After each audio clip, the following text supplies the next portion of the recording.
आणि पत्ता सांगा. किसन महादू कराळे, तुमचं गाव? चिंचंबाभर, तालुका रिसोड, जिल्हा वाशिम. बरं, आतापर्यंत आता समजा हे गजूभाऊ हमानेची हळद काढण्या अगोदर तुम्ही किती एकर हळद वेचली समजा? आम्ही 2 एकर. बरं, याच्या अगोदर 2 एकर हळद वेचली आणि त्या हळदीमध्ये 2 एकरामध्ये किती ट्रॉल्या हळद निघली कच्ची? 2 एकरामध्ये त्याच्या दुसऱ्याच्या निघल्या समजा त्याच्या एका एकरात 5 टाल्या निघल्या एकाच्या. एकाच्या 3 टाल्या निघल्या. बरं, आता गजूभाऊची जी हळद तुम्ही वेचायले जवळपास आज कितवा दिवस आहे? आम्हाला 4था दिवस. आणि तो एकूण किती लोक आहे तुम्ही हळद वेचणारे? 8 जण आहे ना. गजूभाऊचे आता 2.5 एकरामध्ये आतापर्यंत तुम्ही किती ट्राले वेचले समजा हळद जमा केली का जागा? एकरी आम्ही 8 टाल्या आता लोक केली. हां, एकरी 8 ट्राल्या निघाली त्याची. एकूण हळद 2.5 एकर आहे. तिच्यापैकीचे आता जवळपास किती बेड बाकी आहे? 8 बेड काढणं बाकी आहे की नाही. म्हणजे सरासरी बरं आपण जे अंदाज घ्यायला समजा ट्रॉल्याचा, तर ते किती बेड मिळून एक ट्रॉली निघाली? 4 बेड म्हणून. 4 बेड मिळून एक ट्रॉली निघाली. आतापर्यंत किती ट्रॉल्या जमा झाल्या तिथं? आता लोक 14 झाले. 14 ट्रॉल्या झाल्या.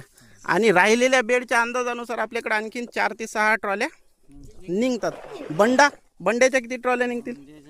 5-6 टाल्या निघतील. एकूण समजा 2.5 एकर हळदीमध्ये आपल्या 20 ट्रॉल्या कांडी आणि 3 ट्रॉल्या गट्टू निघणार आहे का नाही? 3 ते 6 ट्रॉल्या गट्टू निघते.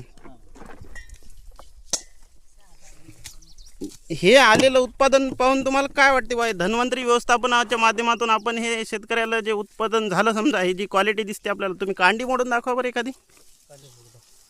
हे जे गाभा म्हणतो आपण कुरकुमीन, जवळपास 60% 70% पण भरलेलं आहे याच्यामध्ये, आहे का नाही? हे जे हळदीचं उत्पादन पाहून तुम्हाला याच्यामध्ये काही रोग काही जाणवते का? सड वगैरे काहीच नाही आहे ना. हो, आता ते जिथं पाणी वगैरे असेल तिथं क्वालिटी एक नंबर आहे. तुमचं काय नाव आहे? कैलास ज्ञानपासून. बर, ही जे हळद आहे आता समजा ॲव्हरेज आहे तर सरासरी एकरी किती निघाल बरं? एकरी 8 ते 9 टाल्या कच्ची हळद निघाली हे ना. म्हणजे क्विंटलचा जर हिशोब घेतला तर एका ट्रॉलीला सरासरी 4.5 ते 5 क्विंटल हळद वाळून होते, असाच एक अंदाज आहे ना. कांडी कशी आहे? एकदम एक चमक बी छान आहे. क्वालिटी नाही ते. धन्वंतरी व्यवस्थापन इतर शेतकऱ्यांना वापरायला पाहिजे का बरं? विशेष नाही.